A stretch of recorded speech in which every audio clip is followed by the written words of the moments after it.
Greetings and welcome to another Pan-African Community News Programme. The date is the 18th of June 2023, and you're in the studio with myself, Brother Dr. Toyin Agbetu, and Sister Oleander. Let me just double check. We seem to have some strange gremlins with getting the slides up today. Oh, that's why. Hold on. There you go. Right, so hopefully you can see the images. Greetings, Sister Oleander. Are you okay? Is everything fine? Can you hear me okay? Yes, thank you. Yes, I'm fine. How are you? Not too bad, thank you. And as ever, we are or should be live on Facebook and YouTube. So if you're ready, please give us a heads up that you can hear us, that you can see us okay. Just a technical nod is always much appreciated. I'm going to run through the news as it's affected our community over the last couple of weeks. It feels like it was just yesterday that we did the last broadcast, but yes, this is a Pan-African perspective on the news as affected those of us of African heritage in the UK over the last 2 weeks. And as usual, we're going to start with a section that we always do, which is that called We Remember. And I'm going to start with a tribute to we remember Lloyd Miller. Now, our elder Lloyd joined the ancestors at the age of 78. He was known as Father Miller. He was a 60-year-old Brixtonian. He was a veteran. It's many people, very well loved. Many people. I think hundreds turned up for his 9 nights that recently took place. Attendees were from elders, school children, preschool children, pensioners all over. I mean, everybody in the community really kind of came out to pay respect. It's really interesting because he's not well known outside the local community. So there's a really good tribute written by our brother Rashid Nix on him. And he refers to him as the unofficial Brixton mayor, which is high praise. He says that he was always on the right side of the hustlers and healers split. And for those of you who don't know, it's this argument that there's many in our community who earn plenty cash, but they're really hustlers. They don't really help our community that much. And the healers is the other side, those of us who are trying to do some work. So he's saying, Mrs. Rashid, our brother, saying that our Father Miller was on the right side. He said that his reggae show in Africa were huge. He did several of them. And actually, he also played a mentoring role in Nix's life. After cussing him out, he convinced him to be a voice for those who are engaged with social issues. So, just as a remember, our elder Lloyd Miller joined the ancestors. May they be happy with his work. The next we remember goes to Jim Hines, who joined the ancestors at the age of 76. Now, Jim Hines was the first man to run the 100 meters in under 10 seconds. Those of us who are born in the Usain Bolt era might find that, what's the big deal? Well, it took time before we reached those pinnacles. And Jim Hines was the first. It's quite interesting, this history, because there are some good things to say in this history, but I do want to just provide the context as well, though, because he did that in the 1968 Olympics, which was when actually there was calls for a boycott for the Olympics, looking for or to address what's it called, the Olympic Human Rights Project, which was focused on addressing the issues afflicting African Americans at the time. Now that's the same games where John Carlos, Tommy Smith made history, and of course with the famous Black Power gloved salute hit headlines. But he was one of those who said he didn't want to take part in the boycott, and he felt that he should show our power and that we belong by being there, and he did so by setting that world record. A few weeks later, he won Olympics gold in Mexico City. He set another world record that was to last for 15 years. I'm not going to say much more than that. I would say one of the things I read when doing some research on this was he used to have this thing that he used to say to psych up his opponents. He'd go around saying, "Yeah, I'm ready, baby. Yeah, I'm ready," and it would kind of like trigger them, try and get under their skin. So he joined the ancestors at the age of 76. That's the elder, Jim Hines. The next we remember is more of a historic one. It's sadly a tragic piece of history. And what you can see on your screen is the famous image of Mobisia Mahubu. He's the student who's holding Zoli Hector Peterson. Now, this took place, basically a few days ago, its anniversary, on the 16th of June, 1976, where this was what we call the Soweto Uprising. It was a horrific piece of history. Thousands of African students were protesting against the apartheid government at the time, and they were trying to introduce what they called the Bantu Education Act of 1953. Now, this act was designed to deliver a substandard education to African people, and the young people just said no. It was the indignities of apartheid was bad, let alone trying to colonize our minds as well, and our language and our mother tongues. It was an awful piece of legislation.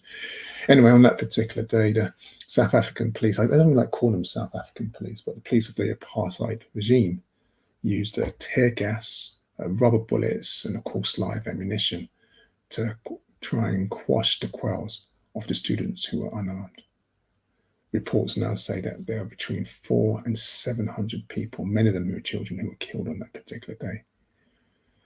So we have to always remember this. And this image, a tragic image of the young, brutalized and murdered body of Hector Peterson, Zuli, is a point to remember that even at the age of 12, the racist apartheid system was making us martyrs and cutting short the lives of young people who just wanted an education, who just wanted a chance to live. Okay, and the next and final we remember for this week is right now we're in an era or a phase that we call, or was being called, Windrush 75, and I've spoken about this before, but I think it's quite important that we also remember that the Windrush wasn't the first boat bringing Africans from the Caribbean to the UK. So whilst that may have docked in 1948, I think the numbers was it was over 400 and 490 passengers came on the Windrush. A year earlier, the SS Omonde, which was docked in Liverpool, came in March 1947. That had around 100 passengers. And the Almanzora came, which was was that in December 1947, and that carried around 200 passengers. Now, both of these vessels, which transported our people to the UK, arrived without ceremony. There was no welcome. There was no press about the arrival. There was no support. They were just ignored and treated to racist outcomes. Not all of them, but many of them. So it's just important as well, while we celebrate, or those of us who are celebrating the Windrush 75, which the government is conveniently using to whitewash, literally, the scandal that it still has running. It's important that we remember that African people came to the UK prior to the Windrush. And like I said, these two ships, the Ormond and the Almanzora, arrived a year earlier. No fanfare. I think it was, in many ways, if you think about the narrative, what's that thing that the BBC was? I think it was PAF News that recorded it. You also on BBC, Kitchener. London is the place to be. And what they do, they always sell our arrival to the Windrush as a happy-go-lucky kind of event, as if there were no repercussions afterwards. So whilst you are there celebrating our elders and ancestors who paved the way for us, and we do owe them respect, please be careful you don't get caught up in the politics of all this. Anyway, you are watching the Pan-African Community News program. I'm here. Sorry, Toyin. Mr. Ic3 Black Nation sends greetings. Oh, greetings, my brother. Good to have you here. I'm assuming if you're here, that means you can hear me okay and see us both fine. So thank you for sharing the greetings, and greetings to you also. So this is the section that we call UK politics. And I'm going to go through to the next slide, which is, I don't even like to put that guy's name. I don't even like to utter it, but he's such a joker. But this is the story about Sean Bailey, who's the former Tory male candidate. And he's actually now been awarded a peerage by the former Prime Minister, Boris Alexander de Piffill Johnson. And it's quite funny because by now you've probably heard how the former Prime Minister has resigned from Parliament. There's been a report that exposed that he'd lied to Parliament intentionally, lied to the nation intentionally. But he has, I think there's this protocol that former Prime Ministers can give an honest list, which they kind of like reward all their friends and large stooges. And Bailey, being one of them, is now being made a so-called Lord. And the information has now come out. I mean, we knew that he was part of this Partygate scandal because there's photographs of him and his colleagues having a party during that time. But now the Daily Mirror has released a video of them partying during the lockdown and actually making comments on the video about trying to make sure you don't stream us breaking the rules because, we're not supposed to be doing this, that kind of comment. So it's really clear that this whole cabal, it calls itself the government, the Tory administration, we're all rotten and infested with this kind of like contempt for the public. So while many of us couldn't be close to our nearest and dearest, while many of us had to see those that we care for join the ancestors, through glass sheets or on the telephone because we weren't allowed to be there. These people being too good a word, were partying. And there are many people think, oh, it's in the past, let it go, but it's not. I beg you, watch that video and then tell me that you were acting like that, because there are people who will say, we were all doing it. We weren't doing it. I tell you now, my family, we weren't engaged in any of that foolishness. None of my friends were engaged in that foolishness. Anyway, Bailey's been made, he's been given a peerage, and there are people who are calling for him to be stripped of it. It's unlikely that's going to happen because Sunak had the capability to deny it. He chose not to, Sunak being the Prime Minister. And perhaps that's because Rishi Sunak is also implicated in this, even though no one's really talking about him, because he too, like Boris Johnson and others, he accepted the police fine. So when the police did an investigation and offered them a fine, they accepted the fine. They didn't challenge it. And inside the report, one of the arguments that being made is that the former Prime Minister, Boris Johnson, didn't say that, no, I'm not accepting this fine. I'm going to defend my integrity, defend my honour. He didn't do that. Anyway, so that's this story. UK politics. The next story, if we continue along the line of putrid, immoral actors, is Sola Breathman. And she's, sometimes I don't even like, again, another name I just don't even like to invoke, but she's now been blasted as ignorant for making this comment that the police should stop recording race hate crimes. She's saying that they're non-crimes, essentially. I'm not going to go on much about this. This is what Sola Breathman does. She's she's arguing that race hate crime is just is wasting police time. So let the police officers decide whether it's racially motivated, not the victim, the person who's been racialized or assaulted. There are many people pushing back, saying this is a staggeringly ridiculous thing to do, staggeringly ignorant thing to do. It's a reversal of policy because this is not what was recommended in the McPherson report. But again, this is not a government that likes to do things that is actually just. So I'm going to move on. And just before we close up this section on UK politics, just as a reminder that the other clowns don't get away with it either. So the Labour Party has put all over social media a video promoting it's I forgot what they call it. It's Black Members Project or some kind of foolishness like this. Basically, it's saying that they're looking for MPs and councillors of African heritage, and they've got this little video which has got kind of like Dawn Butler kind of in it and a few others there.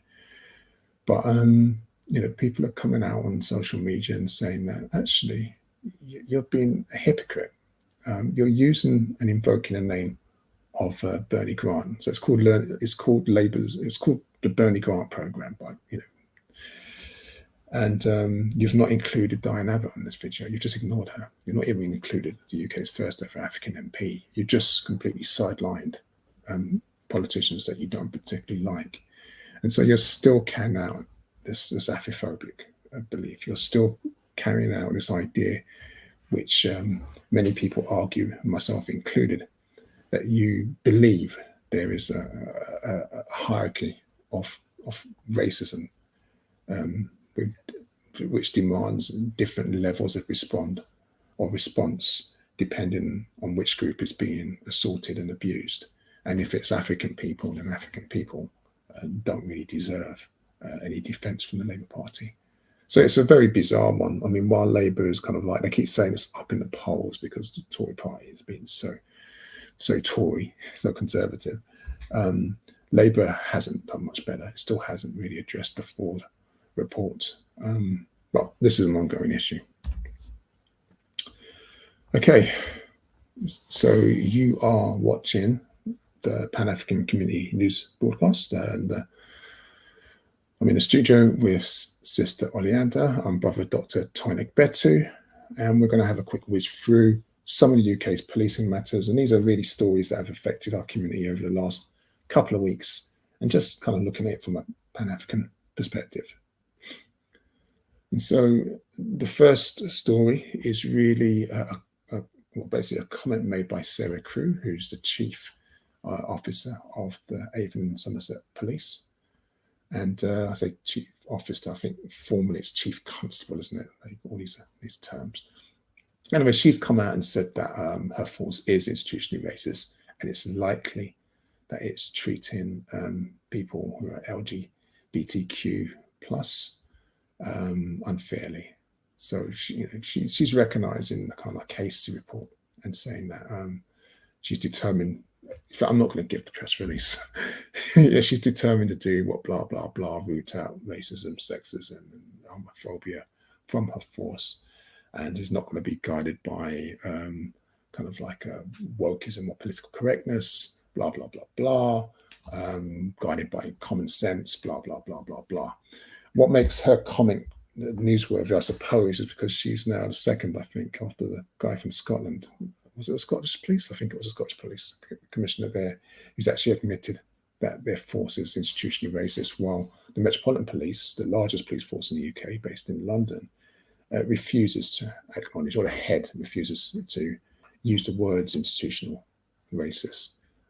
I think they recognise that they're institutionally racist, but they refuse to say that they're institutional racist. Yeah, I don't think there's much more to say on that. I think I can see a quote here from our brother. I think Sister Oleander's just stepped away for a moment. So let me see if I can, I'm not used to doing this. Let's put that on there. Are there two views about institutional racism within the police force? Is that the question? Yes. Okay. So, greetings, brother. Yeah, I think there are. I think there's more than two. I think there's probably more than two. There's probably three. So, I mean, the lowest level of opinion on this would probably be that the police aren't institutionally racist, because there are those who believe that when you say the police was institutionally racist, it applies to everyone.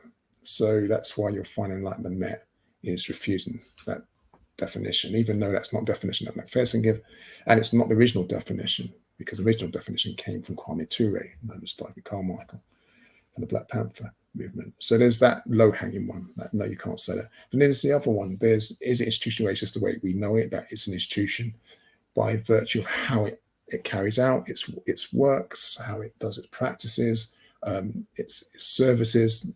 Does it provide a worse quality or biased or racist kind of outcome to people from marginalized communities? Yes, that's another definition. And then there's that's the official definition, I think, that you get, which is based on the first report, like I said. And then you have the last definition, or quasi definition, which is what the Met chief is taking. I've forgotten his name now. No, I've completely forgotten his name. Mark Rowley. Yeah, that's it. What he's saying is that the Met is definitely engaged in and has members of staff who are racist, and it has officers who are clearly sexist and misogynistic and homophobic. But he's refusing to say it's institutionally that way, because he sees that definition as applying, it's like the first one, to everyone. So he's acknowledging that the institution does protect and amplify and include practices and services and people and individuals that are racist, but he doesn't want to use the term institutional racism. So it's pretty much splitting hairs. So I mean, that's where they are. I can see another question here. Let me see if I can do this thing. I think I know how to do this. Been doing this for long enough. So what's the question? What is the official position? Are they institutionally racist or not? So I think from the two officers from Avon and Somerset in Scotland, those forces have clearly said that yes, they're institutionally racist. They recognise it. The Metropolitan Police, like I've just said, he refuses to acknowledge it as institutionally racist, but he's playing a bit of semantics here. His actions and some of the things he's saying would imply that he recognises institutionally racist, but doesn't want to use that label. It reminds me of something that was said to me during the time when Sean Bailey was running around claiming I was anti-Semitic, and Sadiq Khan was stabbing me in the face because he couldn't stand up for the truth. And I remember someone said that institutions get traumatized by the use of language, by these kind of like political tricks, these campaigns. And there's a part of me that recalls that the Metropolitan Police, there were many inside that institution that they used to say that the word institutional racism was unhelpful. I don't believe that. I don't agree with that. But I think what's happened is that it sounds like that Mark Rowley comes from that generation. So they recognize that they're institutionally racist, but they don't want to say they're institutionally racist. It's kind of like, let me give you an example. I don't use the term paedophile. I generally don't. I tend to use I use the term child rapist, just simply because pedo means child, phile means love. I don't think you can call someone who rapes children a lover of children. I think it's silly. But if someone was to say that, well, Toyin, can't you call him a paedophile? Why don't you just call him a paedophile? I said, well, I'm going to call him a child rapist. And someone kept trying to force me to say paedophile. You'd never actually get me to say that that person's a paedophile, because I know it kind of means lover of children. And even though I know culturally we socially construct these ideas together and we can redefine words, I find that child rapist is far more accurate. It's more about the intention to find. It's the same thing like with slavers. I don't call people slavery. Why I use the word enslaved? So it's very difficult for me to get those words out. I suspect that's what's going on with the Met. I know it's a long-winded answer. I am a nerd. I hope that helps. No, so thank you. I'm going to move on. Well, thank you for your question. You are, everyone, welcome to ask questions and share comments as well. It's your program. And woe behold, the next story is kind of like linked directly to what we were just discussing, which is, well, I don't know if you remember Michael Lockwood. I spoke about this, I think it was last year. Was it last year or was it early this year? Well, he was the former head of the IOPC, and he stepped down immediately. It was just come out of the blue. He was stepping down, and we had no idea why is he stepping down. Well, now we know why he's stepping down. That's because he's been charged with raping a girl under 16 and for indecent assault. Now, this is the former Director General of the Independent Office of Police Conduct. And so for him to be accused of these offences is quite a serious matter. And of course, you know, well, I'm very funny about this. You know, we don't know the facts, the details. We don't know if it's true. We don't know if it's not true. But it is right that he steps down while this is being investigated, because he faces 6 counts of indecent assault and 3 offences of rape against a girl who was, which was alleged to have been committed in the 1980s. So, I'm not going to make any aspirations or make any statements about his guilt. I don't know, but all I do know is that he can't stand as the head of the Independent Office of Police Conduct while he has these horrendous allegations over his head. So, yeah, you are watching the Pan-African Community News Programme in the studio with brother Dr. Toyin Agbetu and sister Oleander. And we're just going over the news as it occurred over the last couple of weeks and, really touching those things from a Pan-African perspective. And we're now going to go into a section called UK Health. And I'm going to start with the tragic news. I just realised we probably should have put this in the We Remember section, actually. Apologies for that. This was the passing of the American sprinter Tori Bowie. She passed away from maternity complications at the age of 32. She was a 3-time Olympic medalist, once the fastest woman alive. But her death during childbirth has actually just shaken the whole world. I mean, everyone's just, what's going on? I don't know, much details behind this story. All we know is that in the UK, there's 4 times, the risk of dying in childbirth is 4 times more higher if you are an African woman. Our sister, the Labour MP, Bell Mabira Adi, said in the US, African women are 3 times more likely to die during childbirth. While in the UK, like I just said, it's 4 times. So she's recognising that and trying to raise that point. There's this saying about what's over there normally, comes over here. We're normally not that far. Normally within at least 3 years. I think it's even quicker than that now. It reaches the UK. So we remember our sister Tori Bowie, who passed away due to maternity complications.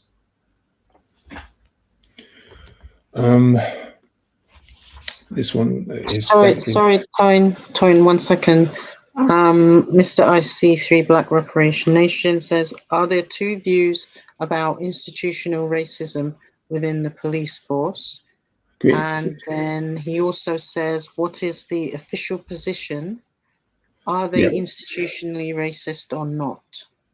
Thanks, Sister Oleander. No, I answered those ones when they come up while you wasn't here. So thank you for sharing. Oh, sorry, I had to pop out. Busy doing something. No worries. That's cool. So this is the story of Colin McFarlane, who's been diagnosed with prostate cancer. Now, Colin McFarlane, as you may know, is an actor, age 61. He he's been in many films, hasn't he? The Dark Knight. Actually, I think James Bond. I can't remember. But anyway, he's been regularly tested for cancer after an actor, a friend of him, told him that it was very prevalent amongst people of African heritage. He found out his brother had the same condition 9 months ago, and so he took the test, and like I say, he's found out, and hopefully he can have treatment which will prevent this going any further. But I raised this with us today just as a reminder that African men are at double the risk of getting the disease, with 1 in 4 expecting to get it in their lifetime compared to 1 in 8 in men of other ethnic backgrounds. So it's really important that we do into this. Mr. Ic3 Black Nation says, do you agree that Black African people need to constitute a separate sovereign entity with support from the African continent and extract themselves from British identity? That's a really interesting question. It's not quite linked to the topic of cancer, but I do think that there's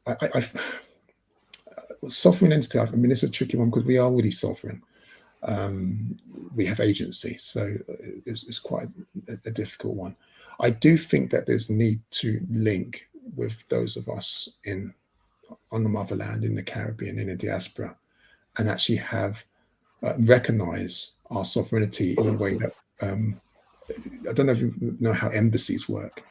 That we have a super system, like a nation state. We have, in our case, obviously a continent, but we have nation states that actually protect us, and that is separate from the sovereignty from the UK.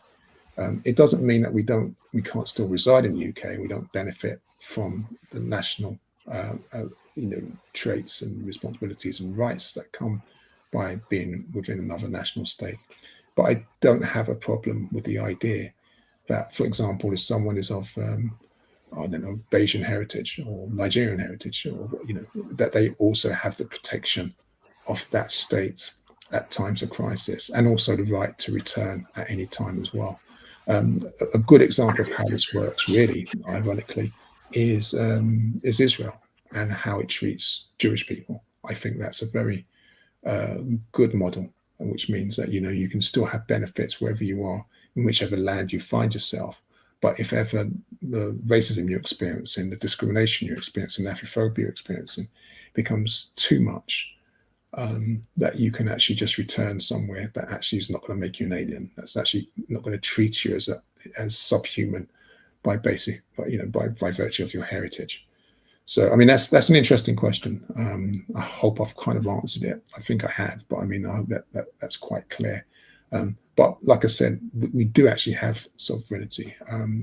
The question is does the British state honour that, or does it violate it? And does it abuse its own sovereignty to oppress that of others? Because what it does to migrants, or people travelling, I'm contemplating eradicating the word migrant from my vocabulary, actually. It's getting, and that's another discussion for another day. But yes, I'm going to move on. Great question. And thank you for sharing. So the next story, we are looking at health matters in the UK. The next issue is it's a research that's been done by NHS England, which shows that African patients with mental health challenges are 3 times as likely to be detained. Now, this has been done by NHS England, like I just said. It was assistance with the Greater Manchester Integrated Care Board, and they spoke to, I think, over 285 patients, or looked at 285 patients who were African British who were detained, and they found out when they looked at the rate of detentions and they took the population size into account, that this was clearly higher for African patients than it was compared to anyone who was identified as European. We know this, but again, it's worth remembering that even when it comes to issues of health, that this disparity still exists, this prejudice still exists, this discrimination still exists. And again, I'm tired of hearing this word disproportionality. Unfortunately, that's what we're experiencing. The next story is a positive one, which is about... Sorry, Toyin. Mr. Ic3 Black Reparation Nation says the spectacle of Black Death is essential to the mental health of the world. That was by Frank B. Wilderson III. Thank you for sharing that. I haven't heard that quote before, but yeah, I mean, I've never really... I'll have to give that one some thought. The spectacle of Black Death is essential to the mental health of the world. I mean, I would be challenged with the only thing. I mean, you're right in the sense that that our death is treated as a spectacle, and that spectacle is used to change laws, to justify abuse, to essentialize whiteness, and to do all these other kind of things. My only challenge with the language of that is not the racialization language. It's just the world. The health or the mental health of the world. We are of the world, and I don't like us being separate from that. But there is something to be said about, definitely, about the spectacle that's associated with our deaths. But thank you for sharing that. Okay, and so this Sorry. next. Sorry. Mr. Ic Black Reparation Nation says, I was detained under Section 2 of the Mental Health Act 1983. Official diagnosis was persistent delusional disorder, unspecified, preoccupation with the subject of racism. And then he goes on to say, the world is a construct. The world is not the same as the planet. That's interesting. That's a good point as well. Okay, well, I'll do the first and the second. So the first, thank you for sharing, and I'm sorry that you was detained, and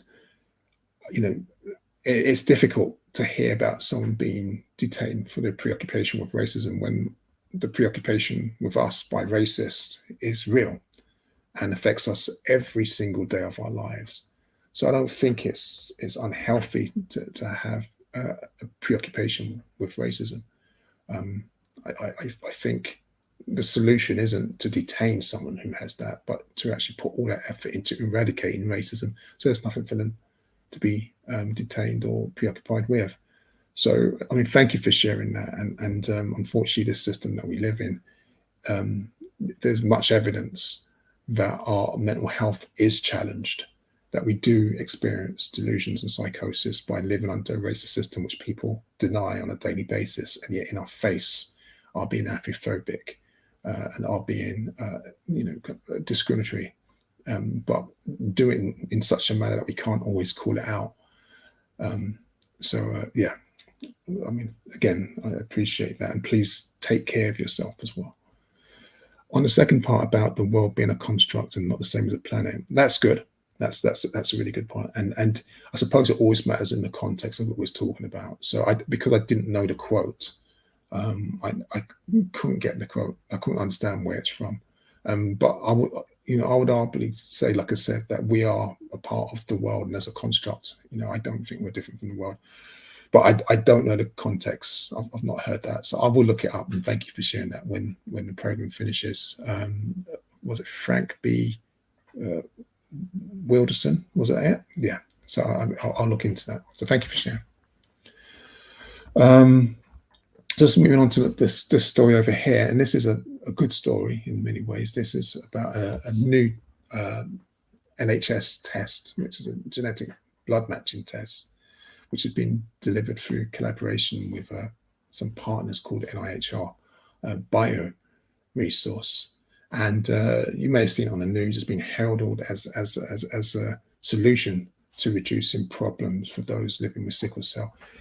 I've got to be really clear here. It's not a cure for sickle cell. What it is that one of the treatments available to those living with sickle cell are blood transfusions. And because of the paucity of African people donating blood, what happens is that a lot of the donations come from people of different ethnic backgrounds. And that includes and carries a risk for people of African heritage. So this test, this treatment, which now makes it far more accurate to screen out where those problems can be, will benefit people with blood disorders. So that's what really this story is all about.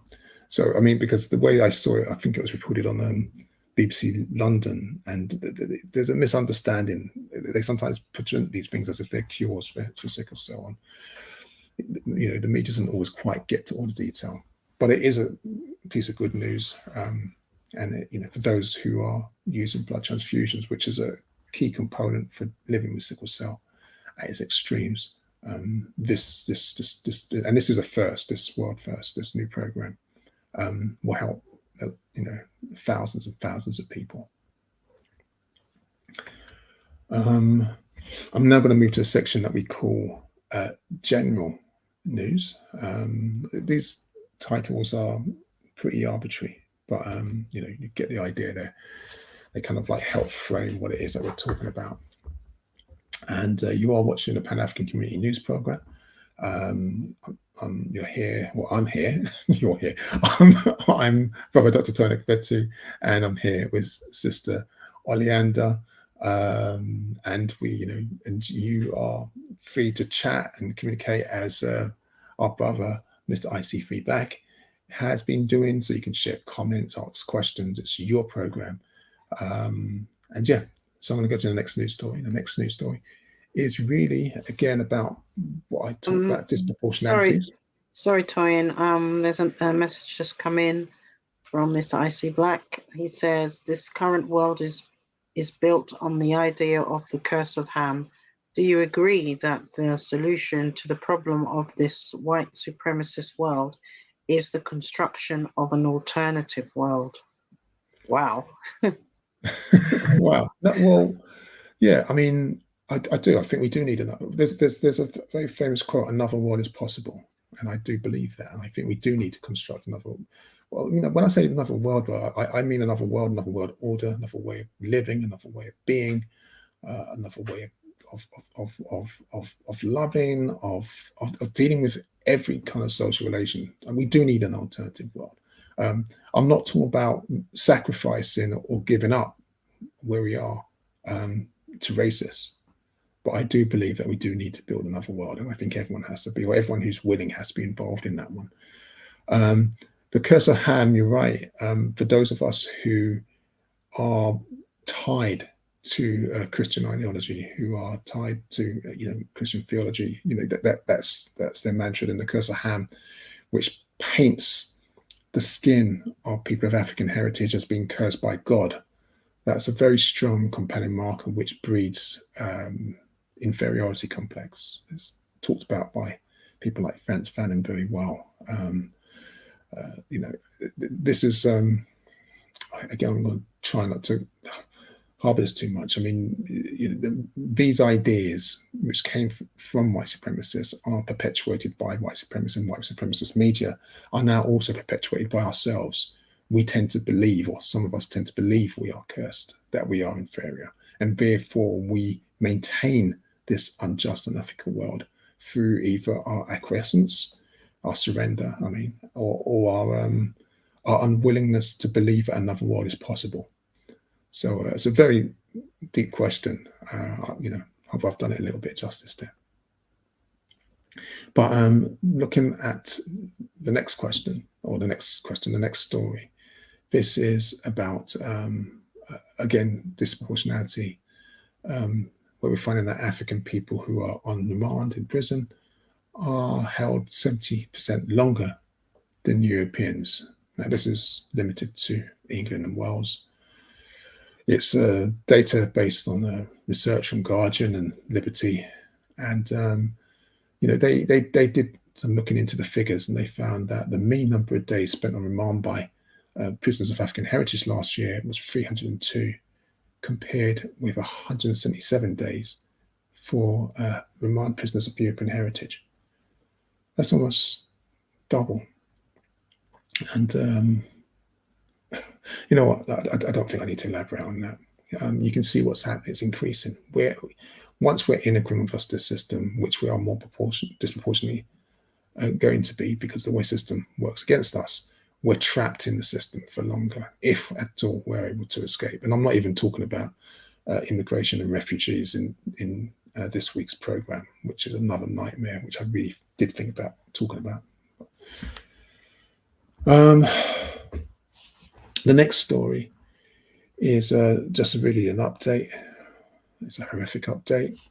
For those of you who heard the news about the children who were killed in Stoke-on-Trent, they've now been named by the police as Ethan John, who was age 11, and his sister Elizabeth, who was 7. Now, the backdrop of this story, there's not much more than we know, apart from the fact that someone was stabbed. The police were called to the car wash where the incident took place.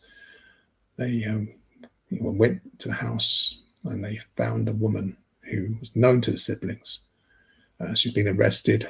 She's been questioned. She's still in custody, still being detained. Paramedics went to the scene, but the children, unfortunately, had joined the ancestors. I think the man who was stabbed at the car wash is still with us. So that's all I know on this story. I don't want to say anything more on that. I'm sure as more information comes out, we'll hear more.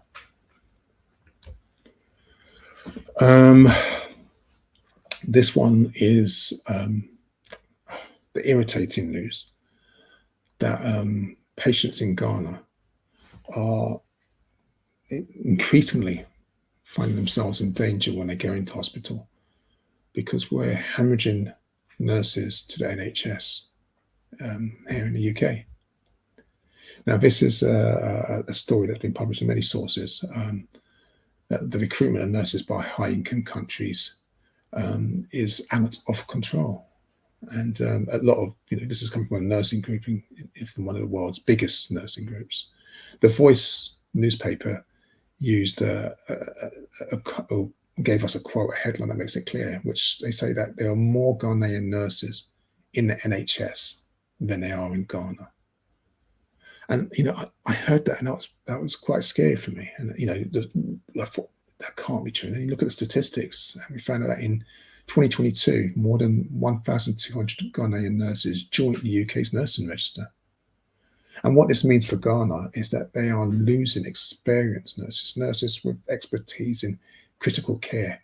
In fact, Gifty Ari, the sister you can see, she said that her intensive care unit alone had lost 20 nurses to the UK and the America in the last 6 months. And this has had grave implications. So, I mean, of course, it's fine for anyone to move. And I think there's a right to migrate. I don't believe that there's anything wrong with economic migration. I think that's a perfectly right, human right, choice to do. But what's happening, we used to talk about the brain drain when I was much younger.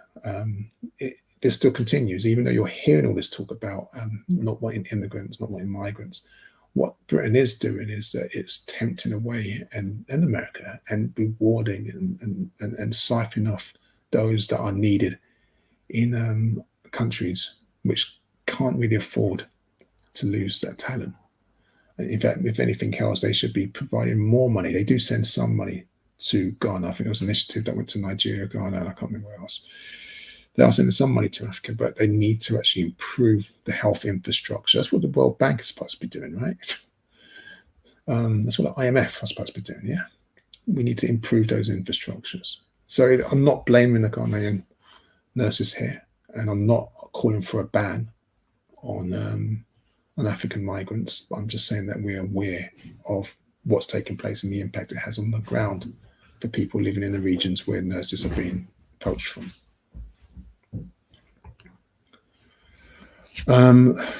This is actually this is a bittersweet news. This is a story of Charles Wootton.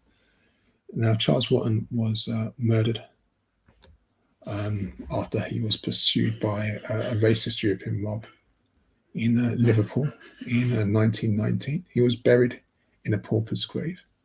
Now, there has been a plaque for him erected some years back. But what's happened now is that there's been a fundraising group called the Liverpool African History Research Group, and they've been working with the Liverpool Enslaved Memorial Project. And after 5 years of fundraising and campaigning, they've finally put together enough money to get a headstone for our brother Charles Wootton. So this is good. We're commemorating him in that way. And it took so long. I mean, we're talking almost 100 years. Yeah. Sorry, message from Mr. Ic3 Black Reparation Nation. Why should Africans stay working in Africa when they can come to the West, work for white people, and earn a lot more money and send money back home to their family in Africa? It's a good question. And many people make that question, not just from Africa, but from all over the world. There's an argument that we're over here because they were over there. So this is the reparations argument in many ways. I wouldn't be here if my father didn't leave Nigeria to find, kind of like his future, his fortune in the West. And many of us have entrepreneurial parents, and that's a positive spirit. My issue really is on the consequence of this. The reason why those health services, those roads, those streets, those trains, all those infrastructures are so poorly constructed, under resourced, because the West, because they not only were they constructed not to help the populations there, they were there to sustain them so they can continue enslaving through colonialism, and this is not even talking about enslavement. But they are also continuously siphoned off and used to sell products, so that the West continues to profit off them. So I can't blame, and I don't blame, anyone who is engaged in kind of like traveling across the world, earning a living and sending back remittances to their families to ensure that they can live and survive a system that they inherited through colonialism. I will never blame them for that. But there is a need for us to highlight this and to recognize this and not close those routes, but to close those exploitative and extractive industries that continue to impoverish places like Ghana, places across Africa. I mean, a perfect example of this kind of madness is when you think about what happened in India, just over a week ago, where I think it was 300 people lost their lives on the trains. Now, these are trains; these are all poor people, just lost their life in a horrific way, where 3 trains essentially crashed into each other, built on the infrastructure made by the Royal Indian travel company. Is that travel or railway company? It's one of these colonial enterprises, managed and run and owned by the British. And so the legacy of what took place back in colonial time is still killing people today. This is what we call structural violence. And talking about structural violence, one thing I should have included on the slide, and I forgot to put on the slide, and I can't believe I did that, is we must commemorate Grenfell and the 72 people plus who lost their lives. It's only 2 months ago. It's 6 years now, and there's still no justice. So a lot of money has been spent. Some has been made in reparation, some's been made in compensation, but there's still no justice after all this time. And I did go down to Notting Hill.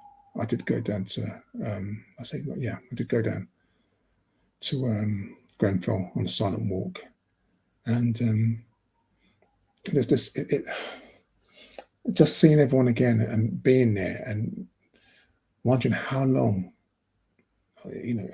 before there's justice. That's structural violence. Other forms of structural violence are much more softer. So that's structural violence. This story is actually talking about cultural violence. And this is a story where we have Murray Blackman and Stormzy speaking on a panel at the Hay Festival a couple of days ago. And both of them have done some amazing works to help impoverished people, African people, and other people of other backgrounds, using their own resources, their own clout, for want of a better term, to support and help increase social mobility. And they had this discussion about how libraries are the great equalizer. And I think Mary Blackman was talking about how she spoke to a Tory politician, I think it was, who was talking about, well, people don't need libraries now. That's why we can close them. They've got Amazon. And so, Stormzy has got his imprint, Murky Books, and he's doing great things with his Cambridge scholarship as well. And I spoke at the last program about Mary Blackman speaking up and making safe spaces and encouraging safe spaces and confidence for young girls of African heritage not to put up with misogyny and sexual assault. But just this whole idea that libraries are being devalued is something that we shouldn't let just slide. We still need libraries. People will know. I mean, my father couldn't afford to buy the books that I wanted for my education, and unfortunately, I did do something silly. I did used to steal books, and it's not something I'm proud of. But we need libraries. We need access to libraries, and ignore all those who challenge this idea that we don't need books. The next story, that was cultural violence, because cultural violence talks about how you validate structural violence, and that's what that was all about. In this particular story, we have Len Maloney, who's a mechanic based in Hackney, he's under the archways, who now faces eviction because he can't afford his rent. Now you might be thinking, well, if he can't afford his rent, then why is he there in the first place? He should have known this when he took the place on. Well, actually, no, because his landlord's Transport for London, and they increased his rent from £22,000 a year to £72,000 in 2018. So it was just, it was just a ridiculous increase. And then when the pandemic came, his woes were exacerbated, and now he just can't afford 70 grand. So they're saying that, he's going to have to leave Hackney and get out once his lease is up in August. Now, I don't know if the answer is to kind of like pay them the 70 grand. And I mean, obviously for him, that seems to be the solution. Or I mean, the long-term solution really is to reverse those kind of decisions, to stop people making those decisions. That's how gentrification takes place. And that's really what's going on. TfL is saying that we can see the value of this place has increased. It's no longer, we're no longer happy with you paying 20 grand, so we now want 70 grand. And it's just outrageous, but that's what's taking place. And we're not hearing about all these stories, but that's what's happening. We're being priced out, pushed out, no matter how much we contribute to the area, how long we've been there. The next story is one about a study being put together by two sisters, Sophia Kell and Evifinita Lyre. And they were really just looking at the experience of young sisters in Lambeth, and their report's called See Us, Hear Us. And lo and behold, they found that the council is failing African girls. And those who they spoke to brand the schools as not just racist and sexist, but also boring. They just find it as something that's not really for them, right? So it's a really interesting study. I'm going to try and get a copy and read it. One of the things I found quite interesting was that there was two things I found interesting. They spoke about how sometimes sisters are ignored from the narrative when it comes to violence and it comes to dealing with this impoverishment. And they forget that when everyone's focusing on the boys, because this is research that was funded by London Violence Reduction Unit, when people are just looking at the boys, they forget that all the women behind them who are supporting and nurturing and taking care of them, especially when they engage in violence and all the stress and all the extra work they have on them. And someone wrote there's a quote in there, which something that was, you learn something every day. They said something about that for many young sisters, that the only place of refuge they can find is actually fast food joints like McDonald's and KFC. And I found that really fascinating because I never knew that. I never really thought about those spaces being a space for refuge. But it's interesting, right? Anyway, that's, like I said, the report's called See Us, Hear Us on Grown Up and Girlhood in Lambeth. Okay. Sorry, Toyin. DM says 70,000 for a basic railway arch, ? TfL are corporate thieves. Yeah. Turn it into a middle class only coffee space. Yeah. I can't disagree with you. TfL, I mean, what people don't seem to realize is TfL is the Mayor of London. It's just another name. He runs it, he owns it and stuff like that. And I get it. The Tory government kind of put him under a barrel when he needed money during the lockdown, and they've squeezed his budget, blah, blah, blah, blah. But then what they're doing is squeezing those who can ill afford it, those who are working hard, building up the community, building a community, just doing this work and pushing down them. It's teeth. It is completely just, you call it corporate thievery. I call it corporate, it's thuggery. It's economic thuggery. That's what it is.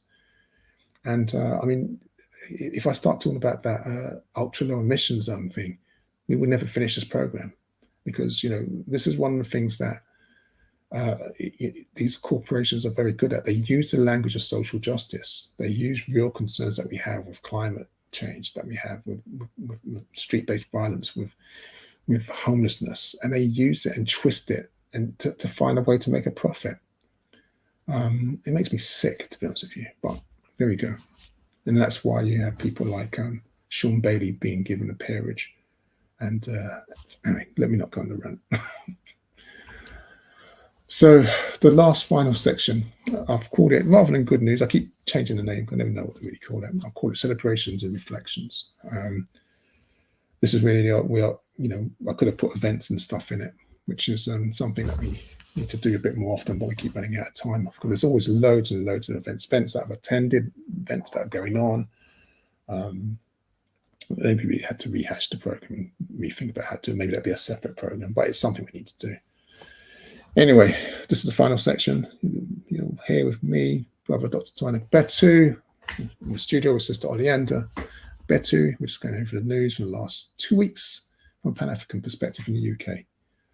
And the next story, if this will work, is this one about the Brook House Free. You must be thinking, hold on, am I watching a Pan-African community network? What's this about?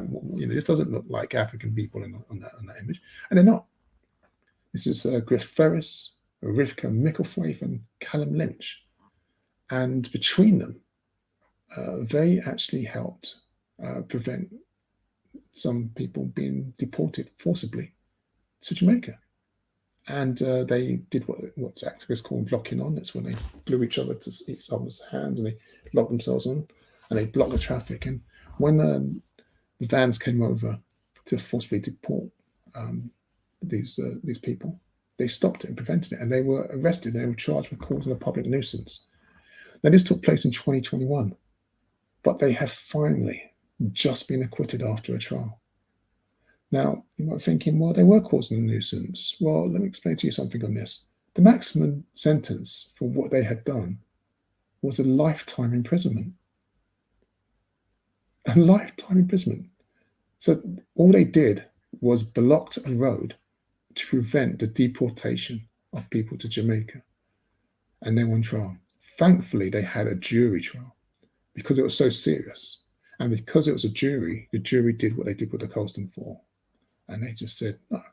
And they acquitted them, which is the right answer. So it's I don't know what would happen if it had been African people who locked on using the metal pipes. But I'm just thankful that these people, these three, decided to stand up for decency and to help our people. And I'm also thankful that the jury decided to do the right thing. I should say, if you want to know the backdrop of this, of where we are now on this, 41 of the 50 people the government has tried to deport to Jamaica are still in the UK. So it's the same way that their flight to Rwanda nonsense scheme has been poo-pooed. This one is being slowed down. It's not been stopped because unfortunately they are still in government, but 41 to 50 are still here. And so they sent them messages of support, and they were very grateful. And we should all be grateful because we should never forget the story of people like Jimmy Marenga, who lost his life on the flight from Heathrow in 2010. That's a horrific case where he was murdered, as far as I'm concerned. I think it was G4S. If it wasn't G4S, I apologize, but it was some security. I'm pretty sure it was them. But Jimmy Marenga, and we also spoke about Joy Gardner, who was killed in 1993. All of these were immigration-related deaths. So just, reflecting and celebrating on that. The next story is one that I wouldn't normally do. It's not normally, I'm not really hip like that, as young people are. But, it came up, and I thank our researchers for sharing this one with me. And this Damini Obungwola Oglu, also known as Burna Boy, made history over the weekend when he became the first African artist to headline a stadium show in the UK and had a massive sold-out gig of 60,000 fans. Now, Burna Boy is a Grammy Award-winning Afrobeats lyrics artist, and I don't know much about Burna Boy. I've probably heard a couple of his tunes, but I suppose it's good to celebrate and recognise this. So there we go. There's a quote here that the official charts company has told Newsbeat, which is the BBC site that shared this, that Afrobeat songs are now spending nearly 10 times as many weeks in the top 40 than they did 2 years ago. So as a genre, Afrobeats is rising, and got to big him up. But like I said, I am one of those. Look, I'm an elder, right? So I'm still listening to jazz and street soul and kind of R&B and kind of like, music from back in the day. But I have heard the nice Afrobeat tune every now and then. I don't know who does them. I can't even say sings them because they don't always sing. But yeah, big up to Burna Boy. Okay, and the next story. Sorry, DM says Tasco or G4S. And this is the name of the security company for Jimmy Mavenga. Yeah. Yes, thank you. Yeah, I don't know Tasco, but yeah, I think it was G4S because I don't know Tasco. But thank you for sharing that. And also, sorry, Mr. The Fall 3. Props to Burna Boy. Thank you, and greetings as well. Greetings to the other viewers who just made comments as well. And yes, props to Burna Boy. Like I said, I don't know. I'm hoping that he doesn't use any expletives and N-word in his music and stuff, because I'd be very gutted, because I don't promote anyone who does that in general. But yeah, props, and it's history, right? So it's always good to recognize when things are done well. Okay, so. Another, is this a celebration story, or is this, I suppose it is really. I spoke earlier about, in fact I didn't speak about this, I think it was Mr. Ic3 who spoke about the curse of Ham, and I invoked this whole allusion and this link that we have to Christianity. But here's an interesting story that was shared with us. This is a Bristol church which has decided to change its stained glass windows, which had an image of Colston, Edward Colston as the slaver, whose statue was tore down and ceremoniously dumped in Bristol during lockdown. Yay. And they're going to place it with an image which depicts Jesus in various multi-ethnic forms and with refugees in the boat. And I thought that's kind of cool, actually. I mean, not the preparation of or the propagation of a human deity per se, but just the whole idea of recognizing that if Jesus existed, then Jesus is probably going to be someone. What's it? Woolly hair, this kind of thing. We know that Jesus isn't what they call white, and so the fact that the church is actually going to do this, it's I think we've got to give props. Is that the term? Props to the leaders of St. Mary Redcliffe Church, who did this by announcing a competition to come up with designs for the replacement windows, and they did that last September. And it was a local junior doctor in Bristol. His name was, or I say his or her, Elish Swift, and they won the contest with a series of images showing this so-called non-white Jesus in a variety of situations. So that's going to go up on the wall. Now that permission's been granted by a Church of England's court in Bristol. That's a good thing, right? I'm not being a bit silly. Yeah, I think that's a good thing. Yeah, African representation in the church. If we're going to go to church, then it's right that we recognise the Creator is of us and looks like us as well. I think there's nothing wrong with that, and we certainly shouldn't be venerating people like Edward Colston. So I think that's a good one. It's a good win. Talking about images that look like us, you may have seen this one doing the news rounds, and this is a picture of blood donors of African heritage being celebrated with a mural, and this is being presented or revealed in South London. Now, this is specifically to raise awareness of sickle cell, so it's linking the whole idea of blood donation to sickle cells and trying to encourage people to help. It's been drawn by Ic3 Black. He took 7 days to paint the mural, and it's part of a NHS campaign for blood and transplant donors, and specifically for more people of African heritage. So yeah, again, just something just to share. Big props. If I'm in South London, I might drop by and have a quick look. And this is another one. This is more reflection and celebration for me. But there has been a special reception for the people referred to as the Windrush generation, which took place at the Buckingham Palace. And so the British monarch, in celebrating them, has commissioned some kind of portrait, I think it is. Yeah, I don't know what else to say, really. There's I think 10 people who were there are going to be celebrated, with these portraits, whatever.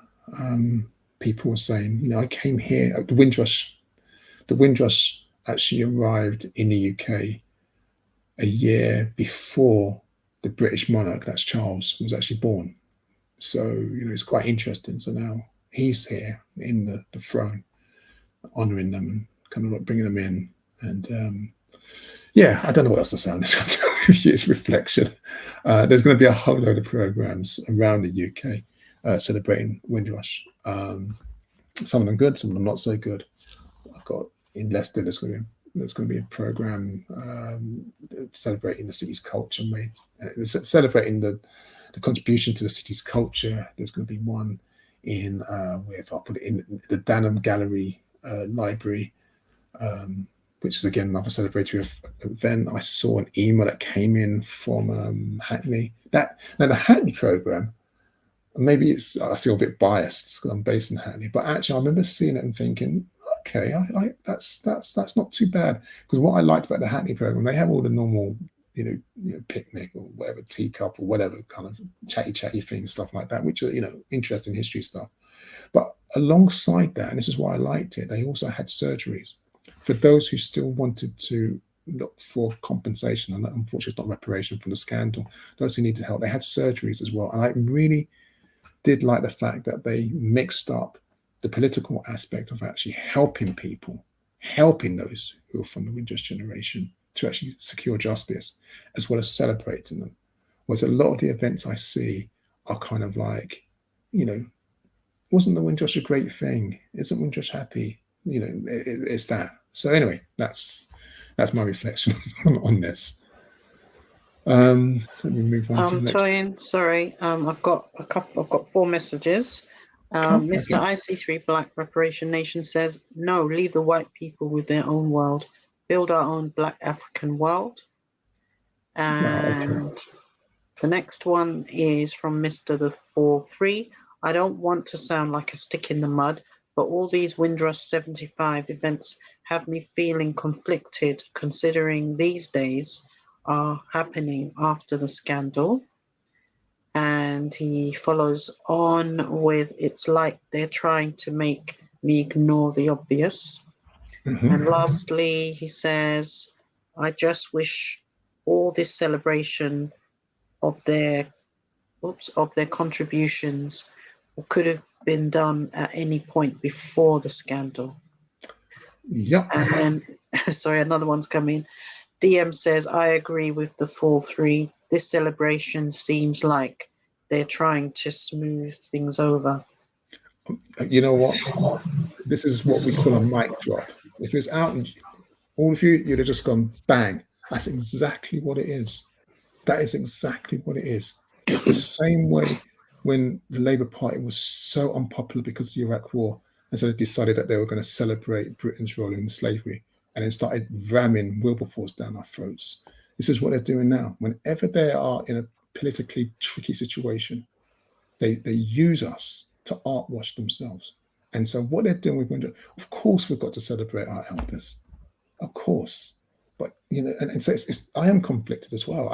Every time I feel like I'm talking bad, and I'm not trying to talk bad about my elders and my family, but I can't but help see the politics, and thank you for sharing that, because it's exactly what it is. They're using our money, and I'm talking about our taxpayers' money, to do propaganda around the world, around the UK, to pretend they care about us, inviting us to Buckingham Palace, running all this. Why 75? Why not 5, 10, 20? Why? Because they got busted, and now they're but at the same time, we're caught in a rock and a hard place. If our elders are there and they celebrate, our elders had a lovely day at Buckingham Palace. I can't begrudge them that. Our elders are going to be in a portrait with the new British monarch. Can't begrudge them that. So it's unfortunately, yeah, the conflicted feeling I totally get. But mic drop on the politics. You're right. That's exactly where we're at. They're trying to pull the wool over our eyes. That's exactly what they do. That's what they've always done, and they have no shame about using anything about our history to actually make themselves look and feel good. And yeah, I'll leave it there. Mr. Ic3 Black Reparation Nation says, did you know that the Bank of England has an exhibition about Black people and banking? Yes, I saw that. I went to see that last year. I think it was last year. I'm really bad with dates. It was either very early this year or last year. If it's still running, it's something I would recommend you go and see, and go when the curator's there who can guide you through and talk you through exactly what it meant. Again, it's like the belly of the beast is revealing its evil deeds, but it's educational. I still learned from that. And the Bank of England exhibition, I think it might be a permanent exhibition. I'm not sure, but if you haven't seen it, check it out. It's really about banking. It's not really about banking and arts, but it's banking and enslavement. It's exposing all of its financiers, all of its directors who are involved in profiting from our enslavement and colonialism, because it extends. It doesn't talk about. Well, I don't think it talks about colonialism. It talks about slavery, but it extends into colonialism, and it's both. That's why we say Ma'afa, right? Because we know they're the same thing. But yeah, it's. Thank you for sharing that. I forgot the name. Sorry, messages. Mr. 43 says, anyways, I'm still ill, so it's not like I can really physically take myself to these events. And then he follows and says, I will say this, I've had the chance to explain the importance of Windrush to more than a few Americans, a lot of them Black, who have no idea or knowledge of Windrush.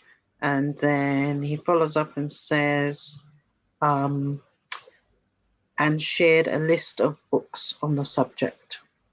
Well, thank you. I'm sorry to learn that you're ill, and wishing you, a healthy, strong and speedy recovery. If you can't make it to those events and they're going to shut down, try and catch them online if you can. Sometimes, that's one of the good things that came out of lockdown, that things became more inclusive. So if you can't physically get there, you might still be able to take part in them in that way. And thank you for that work. This whole idea about sharing our history with others, because our elders are becoming ancestors, and before long, if we're not talking about Windrush, in terms that we understand, that we know it, which is linked into history and culture, and not just racism, but the celebratory facts, the systems that we devise from Partner, from Susu. I mean, there's so much about us that is so revolutionary that came with those of our elders and our ancestors who came before us, that we don't want to forget, and we need them in books. Or else what happens is that all we'll ever see is that boat, the SS Empire Windrush, and that song "London is the Place to Be," and they they wrap it all up in this happy-go-lucky story, and that was it. The next generation will grow up thinking that's what Windrush means. So we've got to be really careful. The Windrush scandal is something that we should never forget and never let be buried, even while they're celebrating us. Every single event should be talking about the scandal, and I don't think they are. Every single Windrush event should have a space about the scandal as well. So Mr. Ic3 Black Reparation Nation says, no, this is new. It is to do with the Partner system and the Windrush generation. I think you mentioned that, didn't you? Yeah, when you say this is new, I'm not sure what's meant by them, by that part. But I'm going to move on, and thank you for your contributions. I'm going to go to the next story, which is the final slide for this evening. And I just wanted to close with, I